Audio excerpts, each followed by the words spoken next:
सुप्रभात बच्चों, मैं आपको पाठ पढ़ रही थी चौपड़ा चाचा की भेंट कि किस तरह मीतू के पिता ने पिंजरे को बाहर फेंक दिया और वो लालमन नाम का जो तोता था वो बगीचे में रहने लग गया।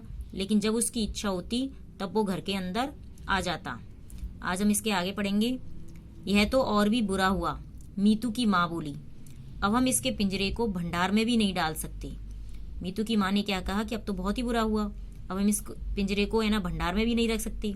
माँ तो अगले हफ्ते ही आने वाली है। माँ यानी मीतू की दादी। ऐसे बन जाना कि जैसे तुम्हें पता ही नहीं कि यह किसका तोता है, पिताजी ने सलाह दी। पिता बोले कि ऐसे अनजान बन जाना कि ये तोता किसका है। लेकिन ऐसा कहना भी मुश्किल था। लालमन तो बार बार मीतू मीतू की रट लगाए रहता था। यानी लालमन नाम का जो तोता था वो बार बार मीतू मीतू नाम बोलता था, तो ऐसा कहना बहुत ही कठिन था।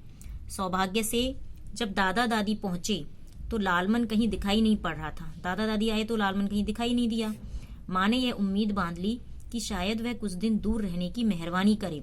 माँ ने सोचा कि हो सकता है कि वो दूर चला गया हो, लेकिन ऐसा कैसे हो सकता था। जैसे ही दादा दादी खाने के लिए बैठे, लालमन अचानक रसोई में से निकल पड़ा और बोला, गंजू पटेल। अब जैसे ही दादा दादी खाने के लिए बैठे तो लालमन रसोई में से निकल करके और वही शब्द, गंजू पटेल गंजू पटेल। यह बदतमीज तोता किसका है? दादी ने तेज आवाज में पूछा। तुम्हारा तो नहीं होगा। अब दादी ने जब उसकी आवाज सुनी कि गंजू पटेल, तो ये तो बड़ा बदतमीज तोता है, भई तुम्हारा तो नहीं हो सकता। मीतू चुप थी। मीतू मीतू लालमन ने जवाब दिया। वो लालमन मीतू मीतू चिल्लाने लग गया। इसे इसी वक्त घर से बाहर करो, दादी ने कड़क कर कहा। मैं हैरान हूँ कि तुमने इसे रखा कैसे।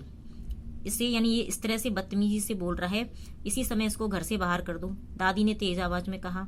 और मैं हैरान हूँ कि तुमने इस तोते को, इस बदतमीज तोते को घर के अंदर क्यों रख रखा है। माँ, आप सोचती हैं कि हमने कोशिश नहीं की, पिताजी हंसकर बोले। पिताजी ने क्या कहा कि माँ, आप सोचती हैं कि हमने कोशिश नहीं की इसको बाहर करने में, यह जाता ही नहीं है। गुस्से में दादी का मुंह लाल हो गया। अगले दिन दादाजी के दोस्त उनसे मिलने आए। अचानक अलमारी पर विराजमान लालमन चीखने लगा। उल्लू, गंजू पटेल, लंगड़दीन सबने गुस्से से देखा। अब गुस्से में दादी का मुंह तो लाल हो गया। अब अगले दिन यानी दूसरे दिन दादाजी के दोस्त आ गए मिलने, और वो जो लालमन नाम का तोता था वो अलमारी पर बैठा हुआ था और वही बोलने लग गया, उल्लू, गंजू पटेल, लंगड़दीन। अब वो इस तरह के जब शब्द बोल रहा था तो सबने बड़ा गुस्से से देखा उसको कि आजकल के बच्चों को जरा भी तमीज नहीं। देखा इस बेचारे तोते को क्या सीख दी है। वे एक दूसरे से कहने लगे। यह कहकर दादाजी के दोस्त उठकर जाने लगे।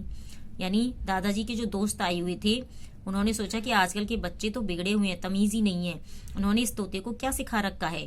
वे एक दूसरे से कहने लगे। इस तरह से कह करके दादाजी के दोस्त उठ करके जाने लगे। तो बच्चों आज यहीं तक पढ़ेंगे। धन्यवाद।